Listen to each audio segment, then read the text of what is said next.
Él habla de que los 3.300 pueden ser la siguiente referencia y los 3.000 sería una compra muy fuerte viendo el escenario. Bueno, yo soy más de la opinión de ver ciertos comportamientos que suelen estar ligados a los suelos de mercado, ¿no? Yo, más que el nivel en sí.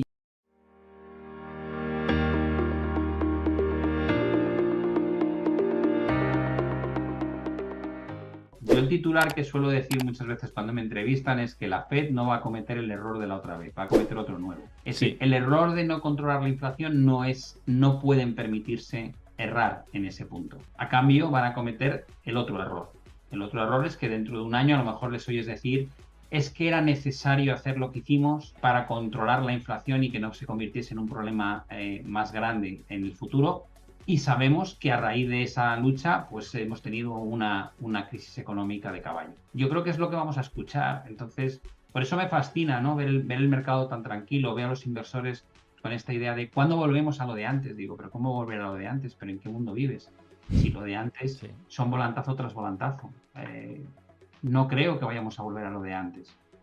Vamos a volver a algo distinto, ¿no? Y más vale que nos acostumbremos como inversores a lo que se nos viene encima, porque creo que son entornos muy diferentes a los que vivíamos hace un par de décadas. Y va a haber que adaptarse, ¿no? A esos cambios tan bruscos de volatilidad y de evolución económica que van a cambiar, como digo, de un año a otro prácticamente, o cada 2 años. Sí, de hecho, los share buybacks, las recompras de acciones, para que quien no sepa el término, esta fiesta también se va a acabar pronto, está en ello, con lo cual es que son una serie de conceptos nuevos a los que hay que acostumbrarse y no esas rentabilidades tan grandes que teníamos. Y el segundo tema va hilado con esto que te estoy diciendo, Pablo, el último antes de cerrar. Voy a abordar una última pregunta que te han dejado por ahí, pero ya casi a modo de titular antes de cerrar.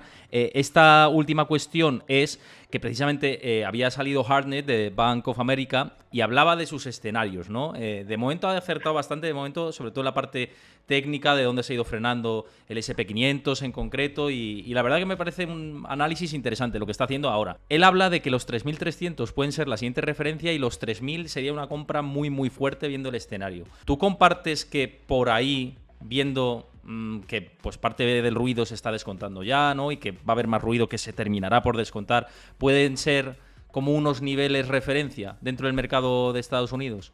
Bueno, yo soy más de la opinión de ver ciertos comportamientos que suelen estar ligados a los suelos de mercado, ¿no? Yo, más que el nivel en sí, yo sí soy consciente de que pues esa cota en torno a 3.200 puntos es un nivel pues muy interesante desde un punto de vista técnico y que podría ser un objetivo para la siguiente fase bajista si finalmente se desarrolla.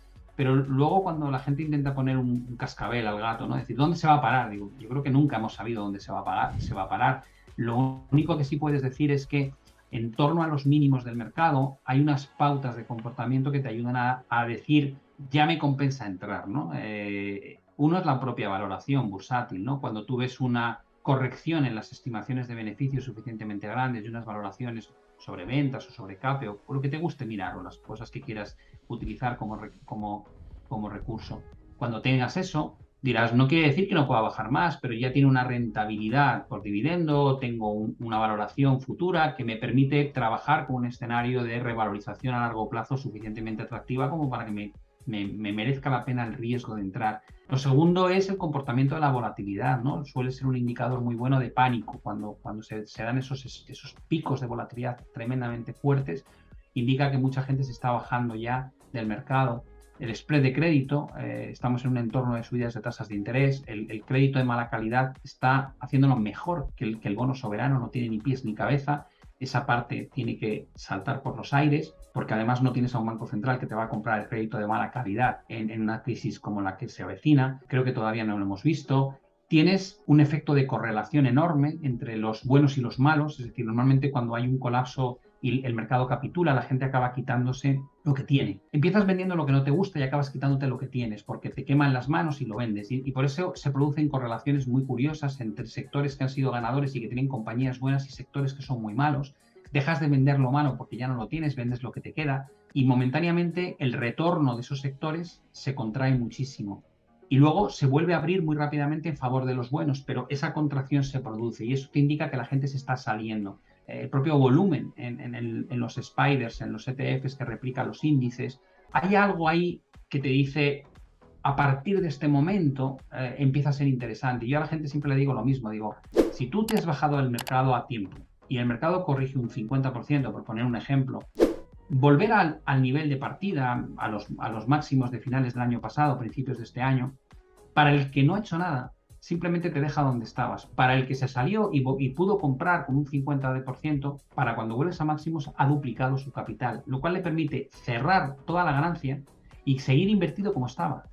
Es decir, es que es una película tan distinta en función de cómo gestionas.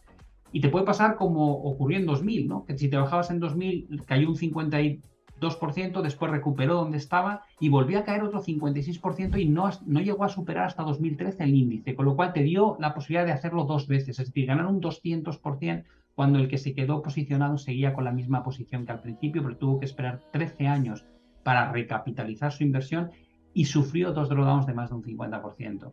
Para mí yo lo veo así, yo no pretendo capturar el mínimo, lo que pretendo es a partir de cierto nivel el retorno potencial a futuro es suficientemente atractivo como que para querer asumir el riesgo de entrar y que todavía me pueda quedar un 15, un 20% de castigo, ¿no? Entonces, y después, baja un 40% desde máximos y empezarías a comprar. Digo, yo sí, y con un 50 querría estar totalmente invertido. No quiere decir que no pueda bajar un 60, digo, pero ya me compensa. Y como no estoy haciendo timing, no estoy haciendo trading, sino que estoy posicionándome para la próxima década, es el criterio que voy a utilizar para hacerlo. Pero claro, me bajé a principios de año. Si no te has bajado, es muy difícil hacer esto, ¿no? Porque cuando baja un 50 no te queda recurso que invertir. Estás sufriendo un varapalo brutal en tu patrimonio y lo último que te apetece es poner más dinero en un mercado que lo único que te hace es darte disgustos, ¿no? Simplemente muy rápido, Pablo, porque te han dejado una pregunta destacada por aquí, y es si todavía confías para el largo plazo en el ETF que recomendaste, Invesco Global Blockchain. A modo de titular casi te diría para no demorarnos mucho. ¿Sigues confiando en este ETF? Sí, el tema de las criptos ya lo hemos comentado muchas veces. Depende un poco de tu visión de largo plazo. Yo me acuerdo en Mundo Cripto decía el 80 o 90% de las criptos van a desaparecer porque son proyectos que no verán la luz o que no tendrán el éxito suficiente, igual que pasan con las apps, igual que pasaba con las empresas relacionadas con tecnología durante la década de los 90, ¿no? Y luego cómo colapsaron en 2001 y 2002. Pero creo que hay una diferencia importante entre el premio que tú recibes por un proyecto como es la cripto a el concepto en sí mismo de blockchain, ¿no? Y yo ese concepto de blockchain sí me gusta. Ahora, ¿crees que puede haber más sufrimiento en los meses venideros? Sí, claro que sí, por supuesto.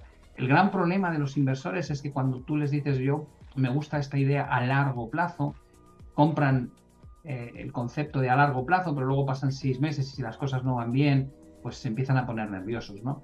Saber respetar cuál es tu horizonte temporal realmente y entender, y por eso es muy importante comulgar bien con ese espacio temporal, porque cuando tú te metes en un activo que crees que puede tener una grandísima volatilidad y eso quiere decir que puede caer mucho, lo razonable es que el importe que metes en ese tipo de inversiones sea lo suficientemente pequeño como para que no te quite el sueño cuando las cosas van mal, ¿no?